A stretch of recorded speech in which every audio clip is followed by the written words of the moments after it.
The film opens with the narration explaining how the Russians succeeded in sending their satellite up in space in 1957, which fueled a space race between the Americans and the Russians.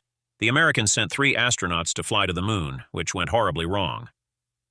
2 of 3 astronauts died due to a fire, but the attempts continued. Currently, in 1968, NASA Space Center's launching director, Cole Davis, is called by the young scientists to detect a hydrogen oxide leak in their machinery, which causes a huge explosion, thrusting Cole to the other end of the room. He becomes more agitated when he attempts to get food out of a broken vending machine. The deputy launch director, Henry, approaches Cole to discuss an issue, who begins complaining about how they're understaffed and under budget, yet expected to beat the Russians. When he steps outside, he sees a black cat crossing him, which makes him angry because he thinks it's bad luck. As he drives away, we are shown the second lead, Kelly Jones, who is a marketing specialist and a con artist. With a fake pregnancy bump and some charm, she convinces a car company to market their cars for women as well as the men. Back in her office, Kelly's ex-boss and a commercial director named Lance show up out of nowhere and rant about his work, but Kelly moves their visit to another time and goes to a bar where a secret agent named Mo approaches her.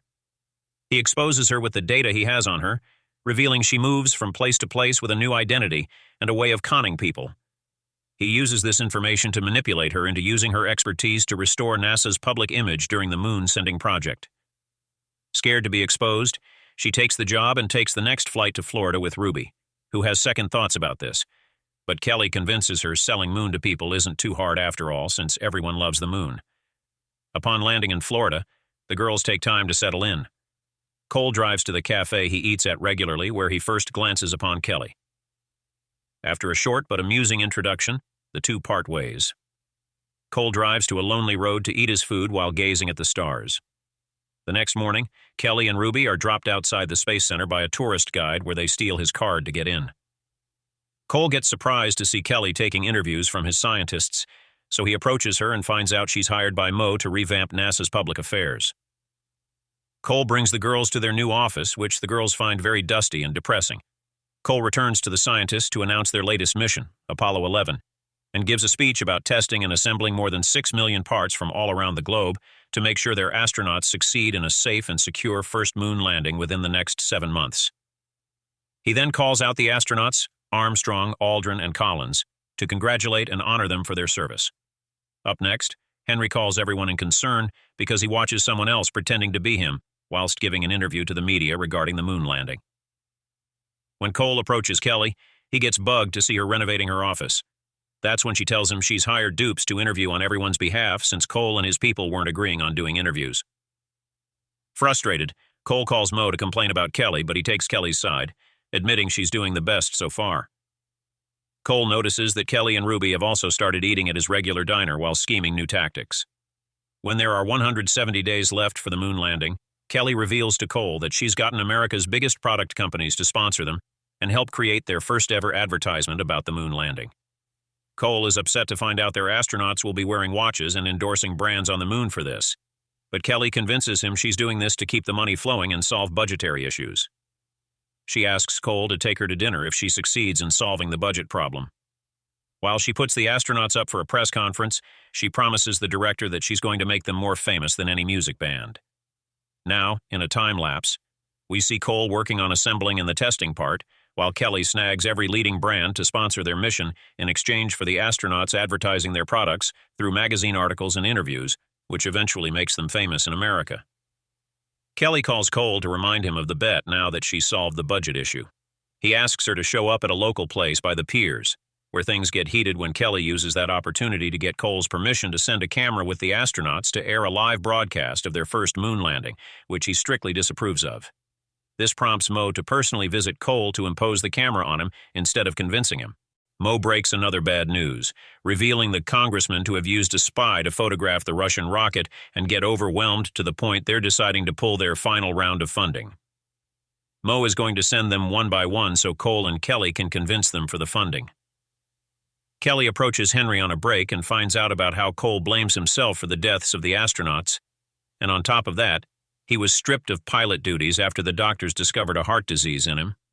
We see Cole planting new flowers on the dead astronauts' graves to pay them a tribute, which Kelly takes note of by following him. The next day, Cole nervously welcomes Senator Hopp, whom Kelly wins over with her bubbly personality she's created to snag the funding from him.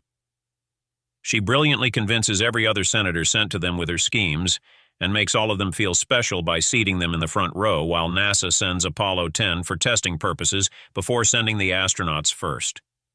Once the rocket succeeds in getting launched, everyone celebrates with fireworks. Kelly approaches Cole, who's in a good mood. He takes her to his airplane, called Jenny, to talk privately, where Kelly opens up about herself but doesn't tell him her true identity and how she cons people for a living. When she returns to her motel room, Mo has already broken into her room, pleading that she stage a fake moon landing to control the perfection on live TV. Kelly is once again under the threat of getting her real identity exposed, so she reluctantly agrees to work on the fake moon landing.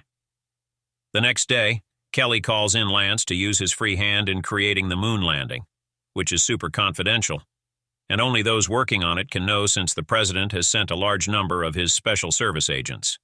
While Lance is provided a large hall to do his work, where he acts like a diva, Cole is seen making actual progress with the LEM and taking photographs on it with the astronauts and his workers. Next, he agrees to do an interview only because Kelly has gotten the interviewing firm to promise they won't speak to Cole about the previous Apollo mission.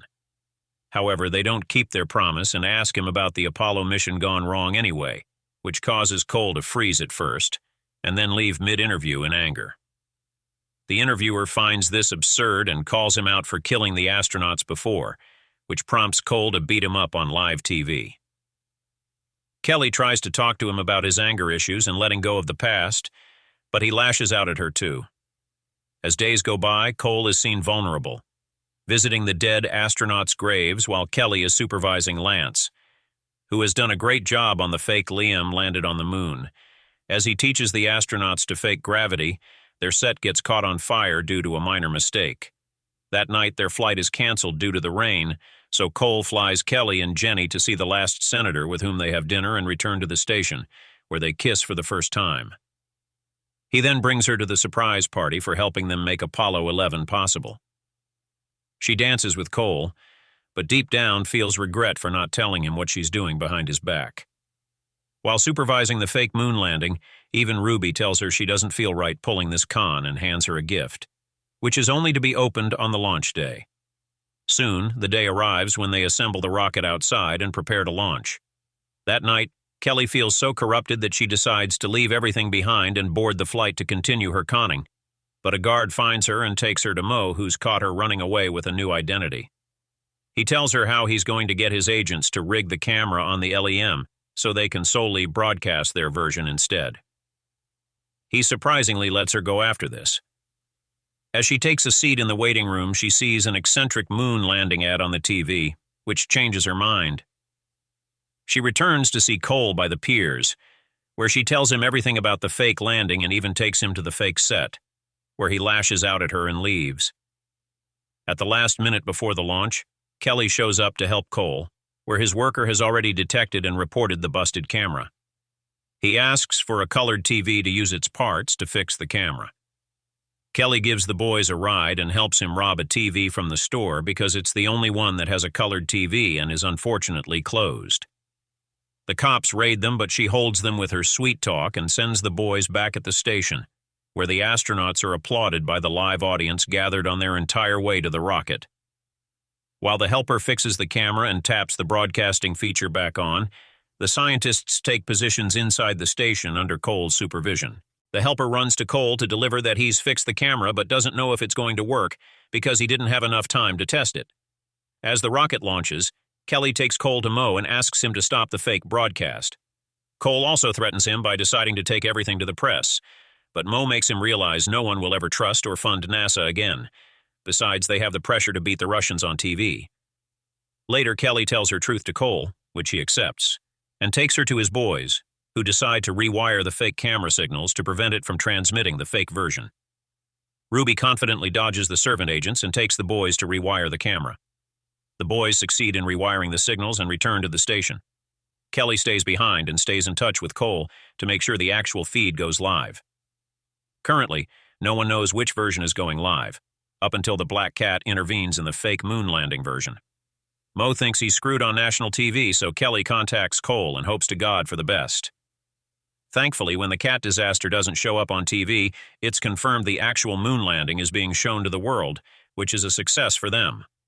Mo thanks Kelly for everything and empties out the set, where Kelly and her team watch the actual moon landing on TV.